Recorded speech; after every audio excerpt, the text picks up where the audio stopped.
बिल्डरांनी तर एक एक फ्लॅट दोन दोन जणांना विकलेला आहे. तर मंत्रालयाच्या बाहेर सगळं सहकुटुंब आत्मदहन करणार.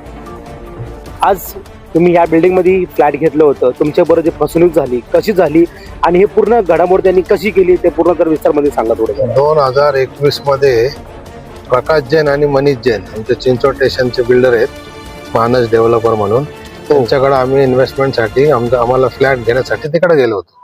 तर ते म्हटले आम्हाला काय इथं माझं स्वतःचं काम चालू होणार आहे, मी स्वतः घेतलेली आहे साईट, ही काहीतरी प्रॉब्लेम मध्ये आहे म्हणून. तर तुम्ही इथं इन्व्हेस्टमेंट करा, तुम्हाला चांगला मोबदला भेटून देईल आम्ही. ओके. असं म्हणून आम्हाला इथं आणलं, सगळं दाखवलं.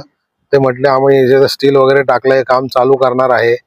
तर सगळं 8 फ्लोअर पर्यंत काम चालू झालं होतं म्हणजे. ओके. आणि वरती जे आहे 9वा 10वा आणि 11वा फ्लोअर तिथं आम्हाला त्यांनी आमच्या ग्रुपमध्ये सगळ्यांना फ्लॅट दिले. ओके. तर आम्ही इन्व्हेस्टमेंट केले 2.50 CR, म्हणजे 2,56,00,000 तुम्ही त्यांना इन्व्हेस्ट केलं पूर्ण. हो. आणि इन्व्हेस्ट करून तुम्हाला किती टाइम झाले इथं? आता 2021 मध्ये आम्ही पैसे टाकले होते इथं, पूर्ण डाऊन पेमेंट केलं, कारण त्यांनी आम्हाला रेट तोडून फ्लॅट दिले होते. खालच्या साईड त्यांच्या अजून एक इथं समोर साईट आहे. हो. तिथं पण 3 फ्लॅट आम्हाला म्हटले तुम्हाला इथं एक विका तुम्ही तुमचं फ्लॅट, आणि माझं तिथनं फ्लॅट विकून मी इथं पैसे टाकले. ओके. काय नाव होतं बिल्डरचं, नाव काय बोलले तुम्ही? नितीन डिमडिमे आणि Makarand Pande. Fortune Hilltop, Fortune Vastushilp Hilltop. तर एक एक फ्लॅट दोन दोन जणांना विकलेला आहे इथं. आणि आमचा फ्लॅट सुद्धा आम्हाला जे फ्लॅट दिलेलं आहे ते पण दुसऱ्यांना विकून टाकलेलं आहे. त्यांनी फक्त आम्हाला पावती दिली, त्यानंतर नाही डॉक्युमेंट केले ना काय केले.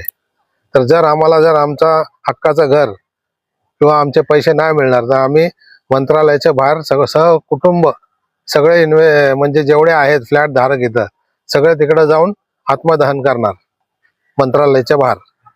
पुणे आणि पिंपरी चिंचवड परिसरातील गुंतवणूकदारांमध्ये तीव्र संतापाची लाट उसळली आहे. काही कथित फसव्या बिल्डरांकडून कोट्यवधी रुपयांची फसवणूक झाल्याचा गंभीर आरोप नागरिकांकडून करण्यात येत आहे. गुंतवणूकदारांचे म्हणणे आहे की संबंधित बिल्डरांवर तब्बल 36 पेक्षा अधिक गुन्हे दाखल असूनही ते कायद्यातील पळवाटांचा फायदा घेत मोकाट फिरत आहेत. जुन्या गुंतवणूकदारांना वाऱ्यावर सोडून नवीन गुंतवणूकदार शोधण्याचे काम सुरू असल्याचा आरोपही केला जात आहे. आयुष्यभराची कमाई एकत्र करून स्वतःच्या हक्काच्या घराचे स्वप्न पाहणाऱ्या कुटुंबांची अवस्था मात्र बिकट झाली आहे. काही गुंतवणूकदारांनी तर मंत्रालयासमोर आत्मदहनाचा